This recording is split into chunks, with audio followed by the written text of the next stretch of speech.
هقول لك ليه بدايته باللاعب ده مهمه جدا في المباراه دي. ندخل بقى على تمنياتنا للتشكيل، تمنياتنا مش توقعاتنا. المدرب ده لسه ما حدش، بس الاغلبيه بتقول ان المدرب ده بيلعب بثلاثه مدافعين وبيميل لبدايه الكره من تحت زي ما شفنا في الماتش الودي والكلام ده كله. تمنياتي للتشكيل في خمسه كده او سته المفروض اساسيين مفيش اي كلام فيهم. مين هما؟ الشناوي في حراسه المرمى، اشرف داري في الدفاع، ياسر ابراهيم وامام عاشور وحمدي فتحي وتريزيجيه ووسام، دول لا خلاف عليهم. تمام، تعال بقى نقول التشكيل من البدايه كده من خط الدفاع لحد الهجوم.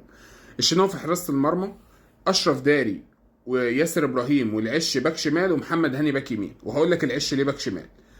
محمد بن رمضان وحمدي فتحي وامام عاشور، تريزيجيه ووسام ابو علي وزيزو او بن شرقي على حسب الجاهزيه بتاع احمد السيد زيزو. ده تمنياتنا للتشكيل كبدايه. طب ليه العش في الدفاع؟ عشان المدرب ده بيميل لثلاث مدافعين في حاله الهجوم. يبقى انت عندك العش بيلعب قلب دفاع، جنبه ياسر ابراهيم واشرف داري ومحمد هاني زايد مع خط النص وامام عاشور مرحل على الشمال، فتبقى 3-4-3. ده في اعتقادي انسب تشكيل الى حد ما، انسب تشكيل الى حد ما. ممكن تختلف معاه في خط النص. ديانج اعتقد صعب ان انت تبدا بيه. ممكن مروان عطيه ينزل مكان حمدي او مروان وحمدي.